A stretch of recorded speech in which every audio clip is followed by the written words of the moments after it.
the new chief of the CDC, the Center for Disease Control,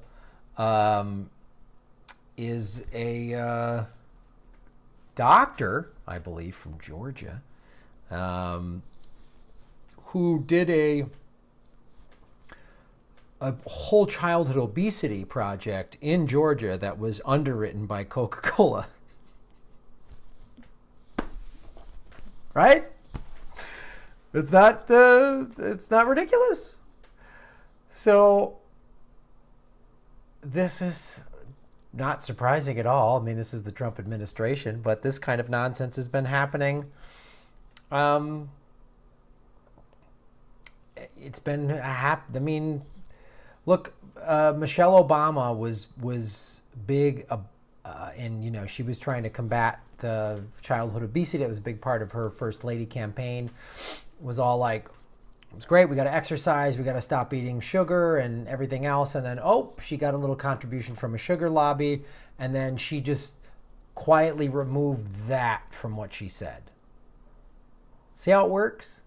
Just don't mention how bad sugar is. That's all we ask. Just here's a little money. So just focus on all the other stuff. Exercise, eating fruits and vegetables, that's all. But just don't say sugar's bad. Like, do they honestly think they're going to legislate or buy out human biology? Like, how much education do you need to know that if you eat a bunch of sugary nonsense, you're going to gain weight? It's not good for you.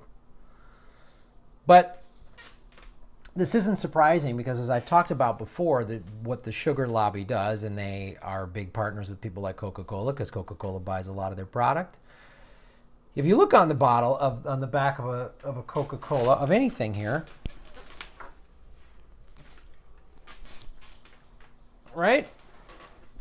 So, can you see that? Maybe you can't. Maybe there's not enough light on it. Anyway, so right here, it says, this is just a sparkling water, right? But on this nutrition facts, right, this is on the back of anything. Bread, cookies, oatmeal, whatever, right? And it has the ingredients. And then it says total fat, however many grams of fat. And then it says percentage, your daily value, what percentage of it you should be having according to the FDA. Sugar, there's no number there.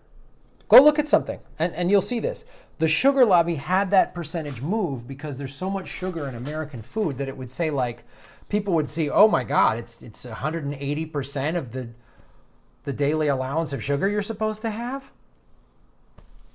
So, we have a serious obesity crisis in America, and this is how we're going to get it done. I mean, this is just who Trump, his whole cabinet was just so blatant. This person hates the EPA, you get the job as the head of the EPA. You hate schools, Betsy DeVos, you get a gig, Like, so we're going to go into who this woman, Brenda Fitzgerald, a Georgia physician, we're just going to go into a little bit to show you how preposterous this is. Fitzgerald, a former Republican candidate for Congress and advisor to Newt Gingrich. Oh, he's fantastic. Most recently served as the Georgia Public Health Commissioner. Price and Gingrich both previously represented the 6th Congressional District in Georgia, now held by Republican Karen Handel. During her tenure as Georgia's public health watchdog, so now they buy the watchdog groups. They buy the regulators. If you watch that Chomsky documentary that's on Netflix or read, this is what they do. They buy the regulators, they buy the watchdog groups, they own, the private prison industry, they just, who's going to be on the Prison Reform Council or Commission? Who do you think's going to be on that? It's going to be private prison people. So the big program that Fitzgerald started, and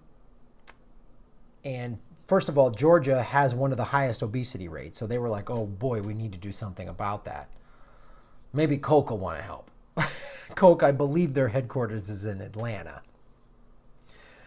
So they're going to make the thing, hey, jobs, everybody works for Coke. Coke is good, blah, blah, blah. I love Coke, tastes fantastic. I had to stop drinking it because it tastes great. I'm not going to lie. It tastes fantastic. but it's awful for you. It's like drinking a cup of sugar. I saw this wall once. It was in the employee cafeteria of a hotel and casino I was working in Vegas. And what they did, they showed how much sugar was in a cookie, a donut. Not grams, but they just showed actual amounts of sugar. And it was a cup of sugar in like a can of Coca-Cola. And if you think about like drinking a cup of sugar, how gross and nasty that would be, that's what you're getting. So the program, so Georgia is, as one of the, leads the nation in obesity. Fitzgerald and Governor Nathan Deal launched SHAPE, a statewide effort to address childhood obesity through physical activity before class, physical activity during class, and more structured recess. Okay. Muhtar Kent, the chief executive and chairman of the Coca-Cola Company, appeared with the governor and Fitzgerald to promote the initiative along with a pledge of $1 million from his company to fund it. Clyde Tuggle, a Coca-Cola executive responsible for the company's lobbying strategy. This will be good marketing. We're not going to change our product. We're not going to, they would argue, well, hey, we own Dasani water. Maybe they own that LaCroix that I bought. It's a little company from Wisconsin. It used to be. Maybe they got bought out by Coke or Pepsi. I don't know. Probably Coke owns them now. So they could say, hey, get one of our healthy products. He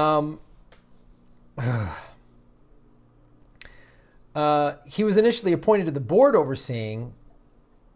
So what did I just say? Clyde Tuggle, a Coca-Cola executive responsible for their marketing strategy, was put on a board overseeing the state anti-obesity strategy. Well, if we're having an obesity problem, we should probably get Coca-Cola on the strategy. Let's not get nutritionists or, a vegan cook or, organic farmers. Let's get the Coke guy on board.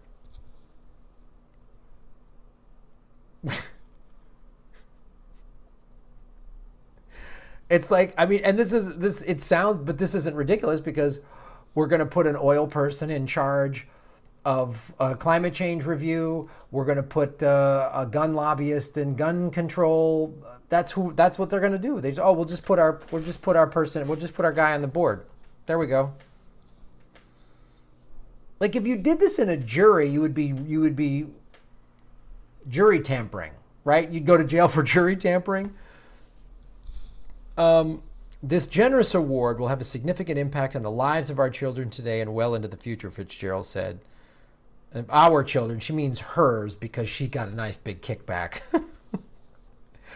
Unless we address the obesity epidemic facing our children right now, we'll likely suffer lifelong consequences of obesity, diabetes, hypertension, and heart disease. With this money, we can make a real difference. It's from Coca-Cola. How could you say that publicly? And literally, I'm surprised she didn't just go, oh, we're all going to enjoy a delicious Coca-Cola. Thanks, guys. We're fighting obesity. America has been, killing too many civilians in the Middle East. So we're going to put some bomb and rocket and drone manufacturers on the Peace Commission. Yeah. Yeah, it's like when the Rolling Stones hired the Hells Angels to do security at Altamont. And then, oh my God, the Hells Angels stabbed and beat people. No way. You mean an outlaw biker gang acted like an outlaw biker gang? But this $1 million from Coke is really going to get Georgia back on the map of healthy kids. Coca-Cola was so fond of Fitzgerald's approach to obesity issues that an opinion column authored by Fitzgerald is featured prominently on Coca-Cola's website. So Fitzgerald wrote an opinion column that was in some newspaper there that probably Coke buys a lot of advertising for. And then, oh, hey, Coca-Cola goes, look, even it's a nice article column in the press. And then they put it on their website. They just own everything. It's crazy. More exercise, of course, is a good thing, but the Georgia SHAPE program notably eschewed another well-known step toward healthier living, curbing sugary beverage consumption. Tuggle Touting Coca-Cola's support of her program in a local news station, Fitzgerald explained her approach. We're going to concentrate on what you should eat, she said, before she simply suggested that children eat more fruits and vegetables. Fitzgerald did not recommend the approach adopted by public officials around the country, namely that children should cut sweetened soda and junk foods from their diet. As long as they're enjoying a delicious salad along with your frosty Coca-Cola poured over ice, drinking with a straw preferably, you're going to be fine. Budweiser is now underwriting AA meetings. I don't know if you know that. That's going to be real. That's going to help out.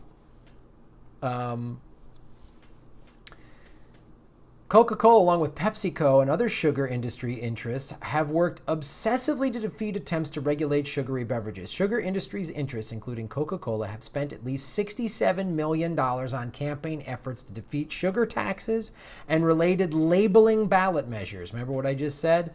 Emails hacked from Democratic officials during the 2016 presidential campaign revealed that executives from Coca-Cola, including Clyde Tuggle, the Coca-Cola vice president overseeing SHAPE, attempted to pressure the Hillary Clinton campaign to back down from voicing support for soda tax. And boy, if she would have elected, you know she would have. There's no check she ain't going to collect. Come on now.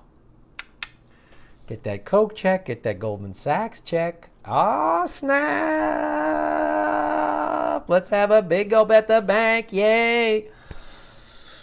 The company also sought setting up a front group called Global Energy Balance Network designed to downplay the health risks associated with sugary drinks. God, they're acting just like the tobacco industry did and the oil industry. It's like the American Petroleum Institute, and they do these studies saying climate change isn't that bad. And tobacco, all these studies that show, man, cigarettes good for your lungs and good for the breathing. You know what I mean? Cocaine helps you focus. Heroin, you shoot a little heroin in here and it's good. It just helps your circulation. Heroin's good with circulation. Absolutely. Putting a gun in and blowing, that's good with a migraine. If you have a migraine right here and you put a gun into your mouth, boom, and that's creating jobs. Now, this gun is creating a lot of jobs. The forensic science industry, embalmers, you're helping the embalmer industry. It's really making America great by doing this, guys. Yeah, it's on and on. So, good work.